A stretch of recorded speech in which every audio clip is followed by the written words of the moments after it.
Selamat sore pemirsa, Anda sedang menyaksikan Sumatera Utara hari ini, edisi Minggu 23 Juni 2024.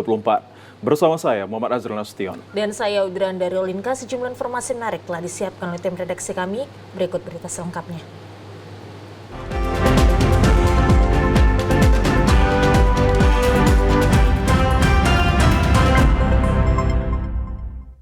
Pemirsa, di informasi yang pertama, jaringan My Pertamina mengalami gangguan. Para pengendara yang hendak mengisi BBM jenis Pertalite dan biosolar bersubsidi mengeluh karena tidak dapat mengisi bahan bakar. Akibatnya terjadi antrian kendaraan panjang di Kecamatan Tanjung Morawa. Beginilah suasana di salah satu SPBU di Kecamatan Tanjung Morawa. Terlihat antrian panjang kendaraan yang hendak mengisi bahan bakar. Ada juga kendaraan yang tidak mau menunggu antrian, langsung meninggalkan SPBU karena tidak dapat mengisi bahan bakar. Terjadinya down jaringan My Pertamina ini berlangsung mulai pagi hingga sore hari. Petugas SPBU tidak dapat melakukan penginputan data kendaraan ke aplikasi My Pertamina. Hal tersebut membuat proses pengisian bahan bakar menjadi terganggu pula. Salah seorang pengendara yang kecewa saat hendak isi BBM jenis Pertalite Surbakti mengatakan bahwa ia tidak dapat mengisi bahan bakar disebabkan karena pihak SPBU mengalami gangguan jaringan. Isi apa? Bensin ya? Pertalite, Mas. Pertalite ya? Iya. Keterangan dari pihak SPBU-nya gimana? Katanya jaringannya lagi bermasalah, jadi Tahu nggak ya jaringan apa itu? ya dikasih tahu sih, cuman mungkin jaringan untuk ini Bang, untuk apa? Kan biasa kita isi bensin, dipencet dulu sama mereka plat mobil kita gitu. Jadi katanya bisa, terus nggak bisa, terus bisa lagi gitu. Jadi karena takutnya kelamaan, saya batalkan aja. Jadi tadi belum bisa ngisi bensin. Bisa gitu. Sementara itu, salah seorang operator SPBU Mutia mengatakan bahwa kejadian ini telah berlangsung sejak pagi hari karena setiap kendaraan yang akan mengisi BBM jenis Pertalite dan biosolar bersubsidi harus diupload nomor dan jenis kendaraannya ke aplikasi tersebut. Namun karena jaringan tidak stabil mengakibatkan proses pengisian bahan bakar menjadi terganggu. Ya, soalnya kan semua udah digital ya Pak. Jadi kalau misalnya Pak kan kami kan pakai edisi udah digital. Jadi kalau misalnya gangguan jaringannya bermasalah, nggak bisa lah Pak edisinya. Kalau dilanjutkan lah Pak. Kalau misalnya jaringannya masih bermasalah, untuk sementara diberhentikan dulu lah Pak. Diduga kurang konsentrasi, satu unit mobil minibus ringsek setelah ditabrak kereta api penumpang Tanjung Balai Medan di perlintasan kereta tanpa palang pintu di Jalan Juanda Kisaran pada Sabtu siang yang mengakibatkan 3 penumpang luka-luka. Satu diantaranya kritis akibat luka serius. Video amatir warga mengabadikan proses evakuasi korban yang terjepit di dalam mobil SUV yang terpental sejauh 15 meter setelah ditabrak rangkaian gerbong kereta api di perlintasan kereta tanpa palang pintu, Warung Gaplek Jalan Juanda Kisaran. 3 orang penumpang mobil, diantaranya 1 pria dan 2 wanita, langsung dievakuasi warga ke rumah sakit terdekat karena mengalami luka-luka. Tidak hanya itu, mobil mengalami ringsek berat pasca ditabrak kereta api. Petugas Polsuska Kisaran Tri Rohmat mengatakan mobil minibus tersebut ditabrak kereta api kelas ekonomi Tanjung Balai Medan. Kecelakaan diduga akibat pengemudi tidak konsentrasi saat melintasi rel kereta api dan pengemudi tak mendengar klakson dan teriakan warga.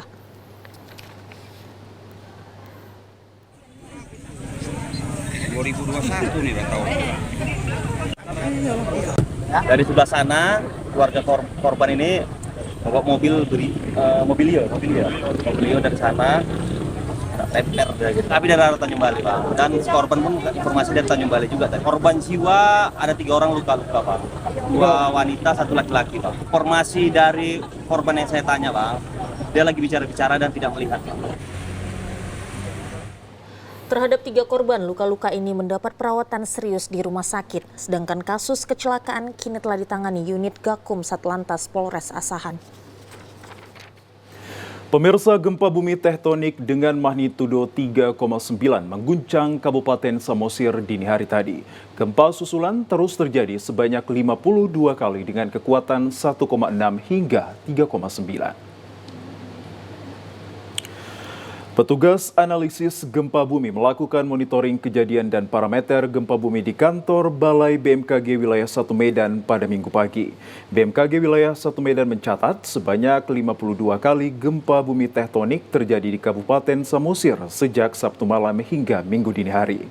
Petugas analisa gempa bumi Enda Puspitasari mengatakan Kabupaten Samosir dan sekitarnya diguncang gempa bumi tektonik dengan kekuatan variasi magnitudo 1,6 hingga 3,9 yang berlokasi di darat pada jarak 4 sampai 6 km barat daya Samosir pada kedalaman 1 hingga 4 km.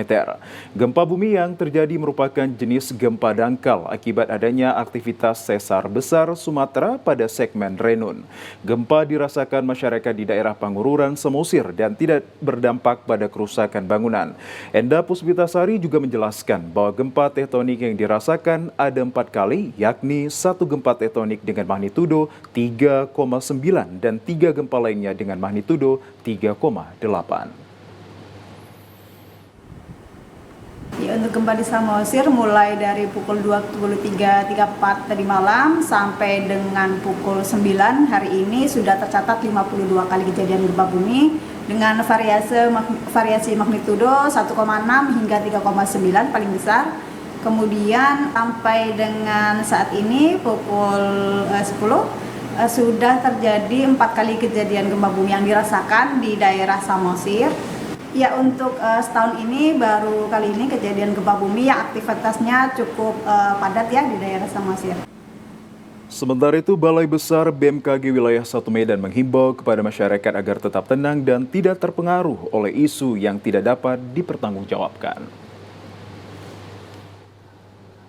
Kita beralih ke kota Tanjung Balai. Pemirsa, kencangnya angin disertai hujan mengakibatkan tumbangnya pohon berukuran besar serta mematahkan tiang listrik yang berakibat padamnya arus listrik di seputaran kota Tanjung Balai dan rusaknya fasilitas umum.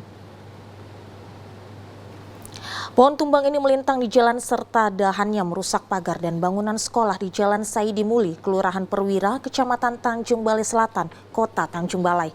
Tumbangnya pohon berukuran besar tersebut berdampak terhadap arus lalu lintas yang terputus karena bagian pohon yang melintang di jalan. Petugas BPBD Kota Tanjung Balai yang turun ke lokasi melakukan pembersihan bagian pohon tersebut dengan menggunakan alat sinso. Satgas BPBD Kota Tanjung Balai, Hedrun Simatupang mengatakan, selain diterpa angin kencang, tumbangnya pohon juga diakibatkan bagian pohon terlihat bekas sengaja dibakar dan sementara untuk petugas PLN Kota Tanjung Balai masih melakukan perbaikan instalasi arus listrik yang terputus. Sekitar pukul 7.30 sore.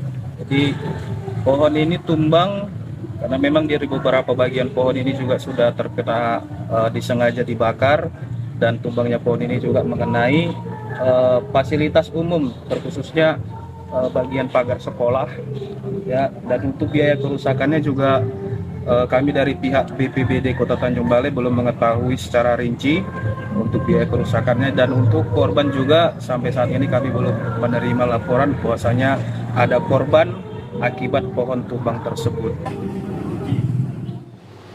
Tidak ada korban jiwa dalam kejadian tersebut, namun BPBD Kota Tanjung Balai masih mendata kerugian yang disebabkan pohon tumbang yang diterpa angin kencang itu.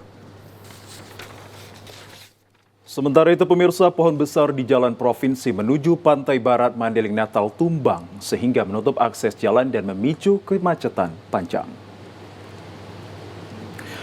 Pohon tumbang disebabkan hujan deras dan angin kencang terjadi di Kabupaten Mandailing Natal, dan Forum Komunikasi Pimpinan Kecamatan Linggabayu Kabupaten Mandailing Natal bersama masyarakat membersihkan material pohon besar yang tumbang, tepatnya di Desa Sikumbu, Kecamatan Linggabayu, Sabtu dini hari.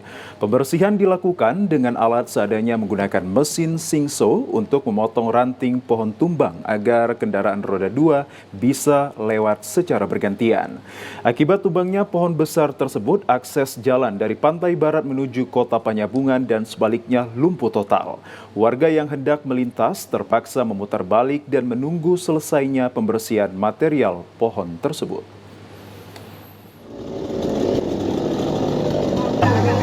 kejadiannya pohon besar tumbang ini kira-kira jam 4 subuh tadi pagi. Untuk kondisi saat ini masyarakat sudah bahu-membahu memotong kayu, dan kami juga dari Forkopimda sudah meminta bantuan dari PT Karya Muda mendatangkan 1 unit ekskavator untuk membantu meminggirkan kayu besar ini. Akses jalan macet total dari arah Simpang Gambir menuju Natal ataupun sebaliknya. Tidak ada korban jiwa dalam musibah pohon tumbang ini, namun warga dihimbau untuk terus berhati-hati. 3 orang komplotan pencurian motor berhasil dibekuk tim unit Jatantras Polres Asahan dari persembunyiannya dari berbagai lokasi di Asahan. 1 pelaku ditindak tegas terukur karena berusaha melawan saat akan diamankan. Inilah video rekaman CCTV yang sempat merekam saat 1 unit motor dibawa kabur oleh seorang pencuri toko kain di Jalan Imam Bonjol, Kabupaten Asahan. Polisi berhasil mengidentifikasi pelaku sebanyak 3 orang komplotan pencurian. 1 di antara 3 pelaku ditindak tegas terukur karena mencoba melawan dan membahayakan petugas. Ibda Supangat Kanit Jatantras Polres Asahan mengatakan, 3 orang yang ditangkap memiliki peran yang berbeda. 1 orang merupakan pelaku, merupakan tukang parkir yang bertugas memastikan lokasi aman. Sedangkan 1 pelaku bertugas sebagai pengeksekusi dan 1-nya lagi sebagai penjual motor. 1 unit motor yang dicuri berhasil diamankan oleh petugas. Pukul 15.30 WIB di Jalan Imam Bonjol.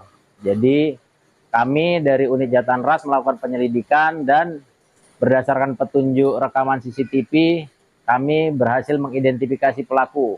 Kita amankan di Simpang Kawat. Selanjutnya, dia menerangkan bahwasannya pada saat melakukan aksinya dia bersama dengan temannya. Selanjutnya, tersangka inisial D kita amankan di wilayah Labuan Batu.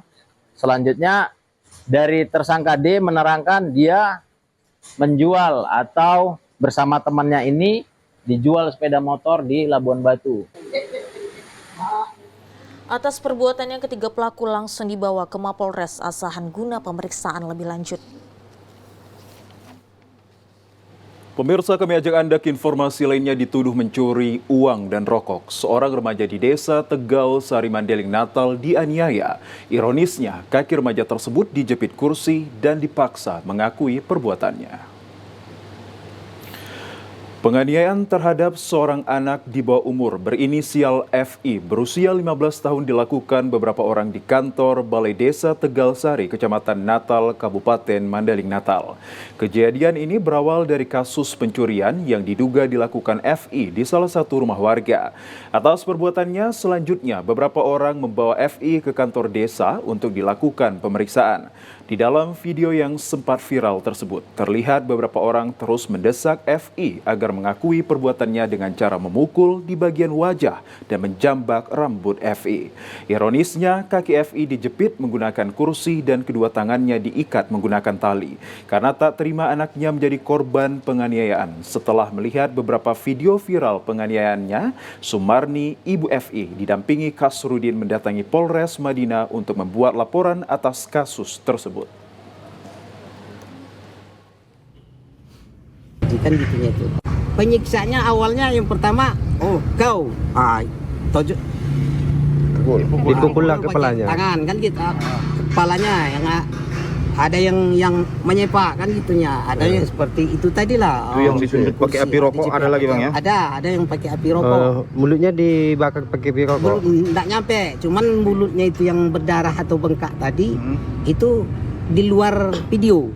Artinya udah nampak aja kita itu udah berdarah. Cuman bekas dari situ juga, dari penyiksaan orang yang di luar tanpa video. Sementara itu, Kepala Seksi Hubungan Masyarakat Polres Mandeling Natal Ibda Bagus Seto membenarkan telah menerima laporan pihak keluarga dan selanjutnya akan melakukan proses penyelidikan. Video atau kabar itu baru saat ini sore tadi orang tua korban melaporkan ke Polres Madinah. Jadi artinya baru kami terima, ya, baru kami terima. Kemudian saat sekarang ini kita masih melakukan penyelidikan. Kalau pelaporannya yaitu kekerasan terhadap anak. kekerasan terhadap anak. Ada berapa pelaku Bang yang dilaporkan? Kalau untuk pelaku kita belum bisa mengidentifikasi karena saat sekarang ini yang perlu kita lakukan adalah melakukan penyelidikan terkait laporan itu.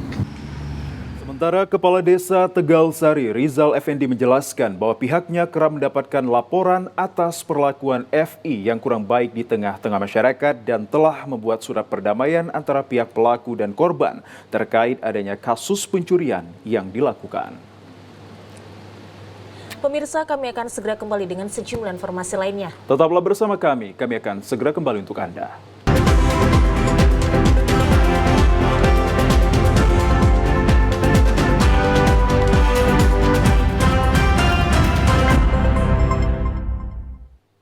Terima kasih masih bersama kami di Sumatera Utara hari ini. Pemirsa, warga digegerkan dengan penemuan jasad bayi yang terbungkus kain dan ditutup daun pisang di areal perkebunan kelapa sawit di Kabupaten Asahan pada Minggu 23 Juni 2024. Penemuan jasad bayi tersebut bermula adanya kecurigaan warga yang melihat seorang pria membawa plastik masuk ke areal perkebunan kelapa sawit.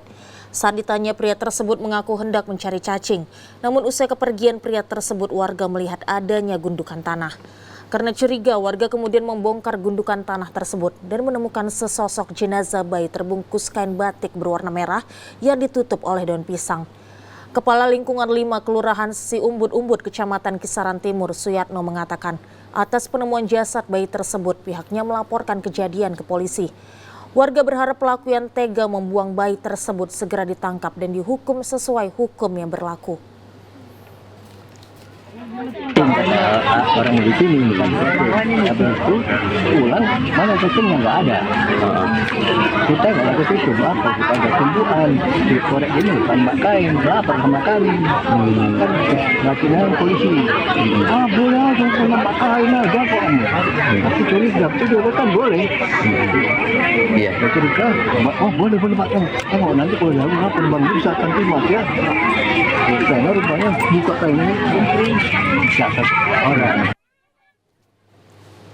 Pemirsa, kami ajak Anda ke Kepulauan Nias. Kerusakan infrastruktur jalan yang cukup parah di Kepulauan Nias mempengaruhi aktivitas ekonomi serta perhubungan menjadi kurang lancar.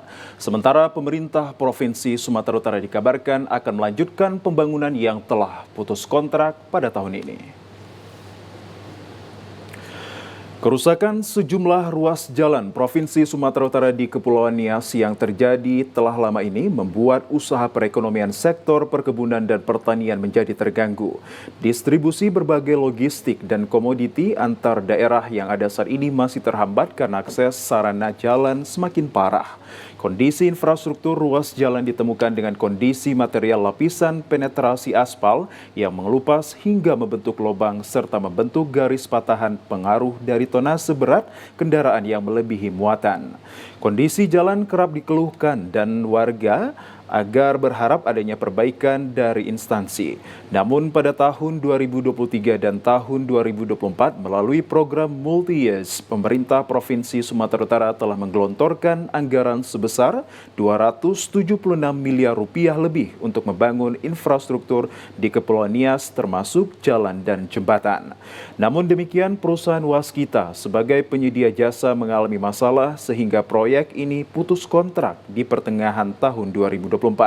Melalui pembahasan di Badan Anggaran DPRD Provinsi Sumatera Utara berkeinginan tetap melanjutkan pembangunan infrastruktur rusak ini, termasuk 1 unit jembatan arah Nias Barat guna mendukung kelancaran lalu lintas.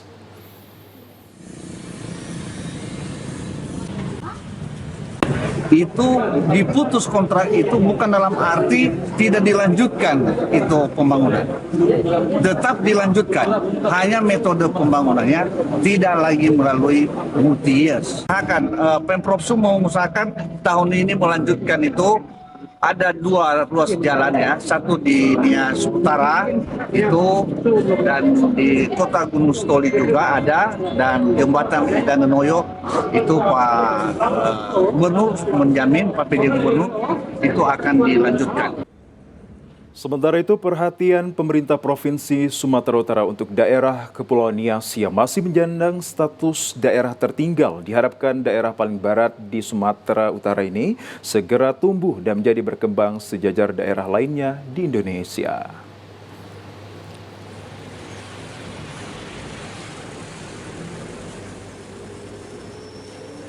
Kita kembali ke Kota Medan, pemirsa. 3 event besar yang akan digelar oleh Kantor Perwakilan Bank Indonesia Provinsi Sumatera Utara, yaitu Karya Kreatif Sumatera Utara KKSU, North Sumatra Invest, NSI, serta BMPD Medan Run 5K and 10K. 3 event ini merupakan sebuah gerakan untuk mendorong pertumbuhan ekonomi nasional melalui belanja produk UMKM dan berwisata di dalam negeri. Pada tahun ini Bank Indonesia ditunjuk menjadi Campaign Manager Gerakan Nasional Bangga Buatan Indonesia (GBBI) dan Gerakan Bangga Gerakan Bangga Berwisata di Indonesia (GBBWI) 2024 pada 3 hingga 7 Juli 2024 di Kota Medan yang diselaraskan dengan HUT Kota Medan. Demikian disampaikan Kepala Divisi Implementasi Kekda Provinsi Sumut, Indra Kuspriyadi, saat menggelar bincang bareng media di Gedung KPW BI Provinsi Sumut di Kota Medan kemarin. Dijelaskan GBBI dan GBWI di Sumatera Utara akan dikemas dalam acara Karya Kreatif Sumatera Utara dengan tema Rapamajuhon Sumatera Utara, bersama-sama memajukan Sumatera Utara melalui pengembangan UMKM, peningkatan pariwisata, dan penguatan investasi. Indra Kuspriyadi dengan tegas menyatakan kalau ketiga event yang akan digelar pada tanggal 3 hingga 7 Juli 2024 nanti murni untuk mendorong pertumbuhan ekonomi dan tidak ada unsur politiknya, apalagi sampai dituding mendukung salah satu calon di pilkada nanti.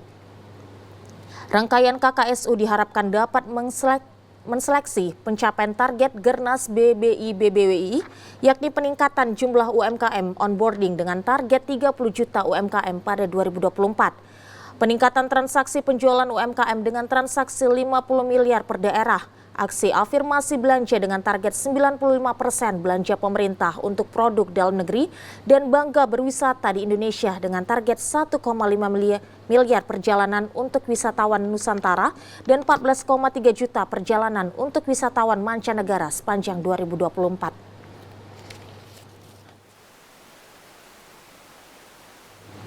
Ya, pemirsa, sebanyak 6.607 petugas pemutakhiran data pemilih atau Pantarli akan proses cokli di Kota Medan. KPU Kota Medan akan menugaskan Pantarli pada tanggal 24 Juni hingga 25 Juni 2024 mendatang. KPU Kota Medan telah menutup pendaftaran petugas pemutakhiran data pemilih atau Pantarli di kantor KPU Kota Medan, Jalan Kejaksaan Medan kemarin. Sebanyak 7.293 orang telah mendaftarkan ke KPU Kota Medan untuk menjadi petugas pemutakhiran data pemilih. Ketua KPU Kota Medan, Mutia Atikah, mengatakan bahwa seleksi petugas Pantarli telah dilakukan, di mana dari 7.293 orang yang telah mendaftar, ada sebanyak 6.390 orang dinyatakan lulus dalam tahap seleksi tersebut. Untuk berjalannya tahapan Pilkada 2024, KPU Kota Medan membutuhkan sebanyak 6.607 petugas Pantarli. Usai melakukan seleksi dan pembekalan materi, KPU Kota Medan akan menugaskan Pantarli. Petugas Pantarli akan melaksanakan tugasnya di 21 kecamatan di Kota Medan. Pencocokan dan penelitian data pemilih atau coklit akan dilaksanakan dalam 2 hari, yakni dimulai pada 24 Juni hingga 25 Juni 2024. Mutia Atika menjelaskan nantinya setiap TPS akan ditugaskan sebanyak 1 petugas Pantarli. Untuk TPS yang memiliki pemilih lebih dari 400 hingga 600 orang, KPU Kota Medan akan menugaskan sebanyak 2 orang petugas Pantarli. Yang lulus seleksi ada 6.930 orang dan KPU Kota Medan membutuhkan 6.607 petugas Pantarli yang nanti akan bertugas di 21 kecamatan di Kota Medan. Pantarli bekerja dari 24 Juni 2024 hingga 25 Juli 2024. Dalam satu TPS akan ditugaskan 2 orang Pantarli, dan hanya ada beberapa TPS sekitar yang jumlah pemilihnya tidak banyak. Sementara itu, pemungutan suara pemilihan kepala daerah tahun 2024 akan dilaksanakan secara serentak pada tanggal 27 November 2024 mendatang. Komisi Pemilihan Umum Sumatera Utara melakukan monitoring dalam pembentukan petugas pemutahiran data pemilih atau Pantarli kepada seluruh PPK dan PPS se-Kecamatan Rantau Selatan, Kabupaten Labuhan Batu yang bertempat di Aula Kantor Camat Rantau Selatan kemarin. Dalam mensukseskan tahapan pemilihan kepala daerah atau Pilkada tahun 2024, Komisi Pemilihan Umum Provinsi Sumatera Utara bersama Komisioner KPUD Labuhan Batu melakukan kunjungan kerja ke Badan Ad Hoc PPK dan PPS se-Kecamatan Rantau Selatan serta melihat pembentukan petugas Pantarli yang telah terpilih dan akan dilantik pada Senin 24 Juni 2024. Usai lakukan kunjungan di kecamatan, KPU beserta rombongan juga melakukan kunjungan di 2 kelurahan PPS, yakni Kelurahan Bakaran Batu dan Kelurahan Seul dengan mengingat Kecamatan Rantau Selatan, Kabupaten Labuhan Batu pernah terjadi pemungutan suara ulang dan meminta kepada Badan Ad Hoc peristiwa itu tidak terulang kembali. Kotaris Banu Rea selaku Komisioner KPU Provinsi Sumatera Utara merupakan Divisi Perencanaan dan Logistik menjelaskan pihaknya melakukan monitoring terkait perekrutan Pantarli di Kecamatan Rantau Selatan, Kabupaten Labuhan Batu, dan melihat sejauh mana persiapan dalam perekrutan minimal harus memenuhi syarat yang nantinya akan menjadi petugas Pantarli dalam melakukan pendataan di lingkungannya.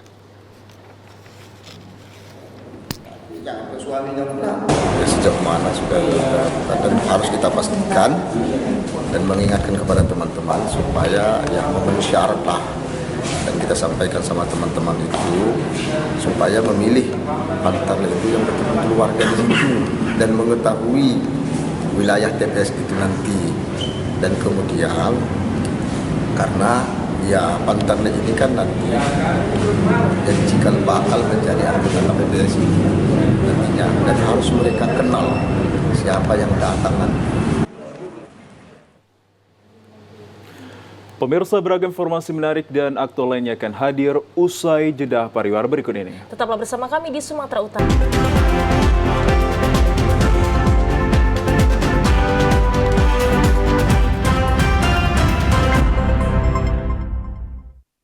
Terima kasih masih bersama kami di Sumatera Utara hari ini. Pemirsa, Kesultanan Langkat merupakan salah satu kesultanan yang terbesar di wilayah Sumatera Timur yang dipimpin oleh Dewa Syahdan pada abad 1500 Masehi. Kesultanan Langkat terus bergulir hingga keturunannya seperti Raja Sakti, Raja Kahar, Raja Indra Bungsu, dan Raja Ahmad bin Raja Indra Bungsu. Kerajaan tersebut berubah nama menjadi kesultanan yang dipimpin oleh sultan, di antaranya Sultan Musa bin Raja Ahmad, Sultan Aziz bin Sultan Musa, dan Hari Mugaya bin Tengku Yahya. Penobatan Sultan Hari Mugaya yang merupakan keturunan langsung dari garis lurus Sultan Mahmud yang dilakukan dalam upacara di Kecamatan Tanjung Pura, sekaligus penyematan berbagai datuk dan panglima penerus Kesultanan Langkat. Puncak kejayaan Kesultanan Langkat terjadi pada abad ke-19 ketika ditemukan cadangan minyak bumi pertama di Nusantara pada tahun 1885 yang membuat Langkat semakin makmur, yang merubah perekonomian dan infrastruktur sehingga hasil panen pertanian dan perkebunan semakin sukses. Salah seorang datuk yang dinobatkan, Ahdan Nur, mengatakan sudah seharusnya Kesultanan Langkat dipimpin oleh garis keturunan Melayu yang sah agar Kabupaten Langkat kembali pada kejayaannya. Tentang untuk menegakkan garis keturunan daripada Melayu yang ada di Langkat, daripada sejarah kesultanan. Bagaimana sejarah kesultanan sebenarnya, dan perlu diketahui bahwasanya sejarah kesultanan ini perlu diungkapkan sehingganya masyarakat Melayu tidak lagi bingung yang mana sebenarnya yang dikatakan keturunan daripada kesultanan. Dinobatkannya Sultan keempat ini, masyarakat Melayu berharap masa depan kesultanan kembali gemilang seperti pada masa kejayaan terdahulu, serta membangun kembali warisan budaya dan sejarah yang telah lama terpendam. Kita ke sorotan lainnya pemirsa, pergantian kurikulum dari kurikulum yang lama menjadi kurikulum dengan sebutan yang baru. Sesungguhnya itu adalah sebuah penyempurnaan demi mewujudkan kualitas pendidikan yang lebih baik menuju Indonesia Emas 2045.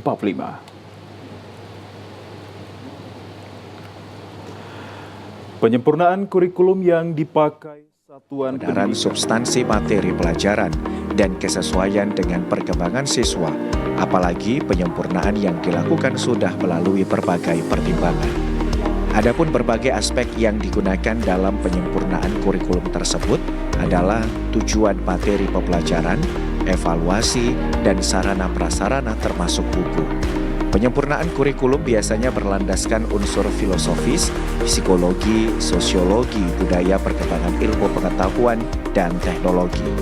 Kepala Dinas Pendidikan Provinsi Sumatera Utara, Abdul Haris Lubis mengatakan, adanya wacana pemerintah melakukan pergantian kurikulum merdeka menjadi kurikulum nasional. Secara prinsip, Dinas Pendidikan menyambut baik kurikulum tersebut karena sesungguhnya tidak ada perubahan kurikulum yang dilakukan, melainkan pengembangan atau penetapan kurikulum merdeka menjadi kurikulum nasional.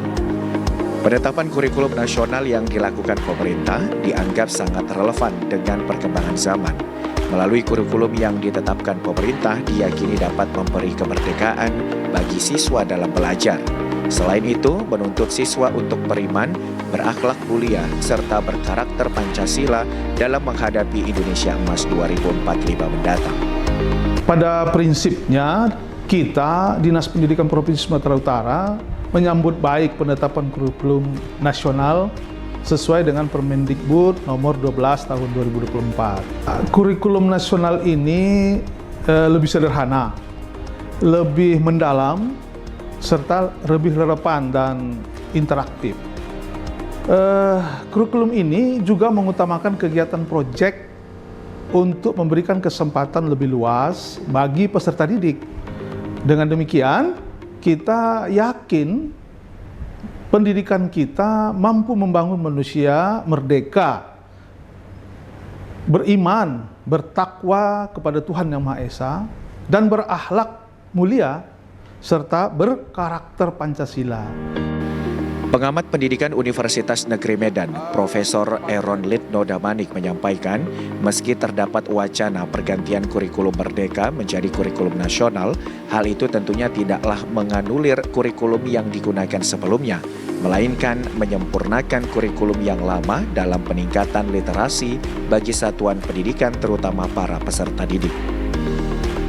Sebagai pengamat pendidikan, menganggap kurikulum yang ada saat ini sudah sangat baik, tetapi tidak menutup kemungkinan dilakukan revisi demi mewujudkan kualitas pendidikan yang lebih berkualitas. Kurikulum itu kan harus sejalan dengan dinamika ilmu pengetahuan, dinamika sosial, dan dinamika kultural. Untuk itulah maka perlu secara berkala itu dilakukan perubahan-perubahan kurikulum. Ini bukanlah untuk menganulir kurikulum sebelumnya ya secara mentah-mentah, tetapi justru adalah untuk menyempurnakan kurikulum sebelumnya sehingga nampak ada perubahan-perubahan yang substansial, katakanlah seperti itu. Jadi kalau dalam kacamata saya sebagai praktisi, katakanlah praktisi pendidikan, memandang ini adalah untuk peningkatan literasi-literasi yang diperlukan oleh peserta didik sesuai dengan dinamika ilmu pengetahuan, sosial, dan kultural yang terjadi. Secara umum, penyesuaian kurikulum atau penyempurnaan kurikulum agar selaras dengan perkembangan zaman, apalagi saat ini, ilmu pengetahuan dan teknologi informasi terus berevolusi. Maka pembelajaran sangat membosankan tanpa adanya perubahan. Sejalan dengan pentingnya peningkatan kualitas sumber daya manusia, berbagai upaya akan terus dilakukan pemerintah melalui satuan pendidikan demi terciptanya sumber daya manusia yang unggul.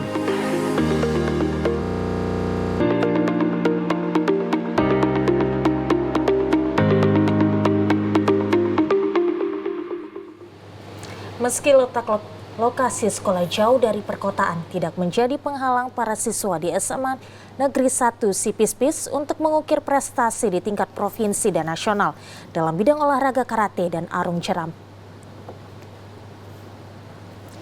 Ukiran prestasi yang diraih siswa Revan dan Mario di bidang olahraga karate yang telah bertanding pada kegiatan O2SN tingkat pelajar sesumut serta kegiatan mandiri komite pada karate tingkat kabupaten dan provinsi yang telah dijalani.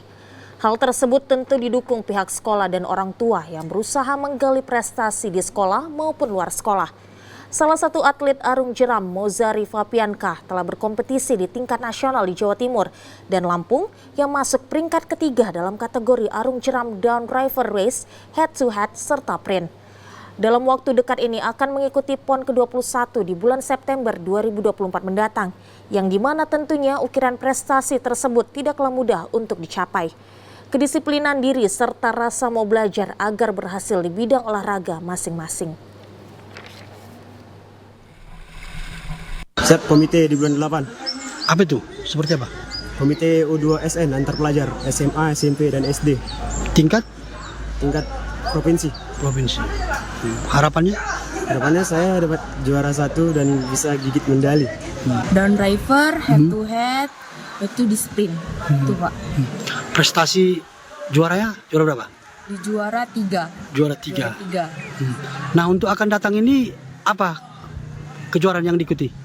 Ya, kejuaraan arung jeram di PON tahun 2024. Giat latihan dan berjuang mendapatkan medali dan membawa nama Sumut dan sekolah.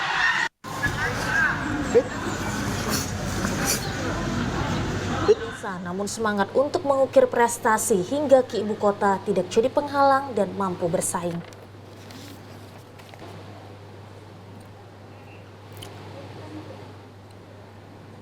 Ya, pemirsa, berikut informasi dari perakiraan cuaca dari BMKG Wilayah 1 Kota Medan yang berlaku esok Senin 24 Juni 2024. Kami antarkan untuk Anda.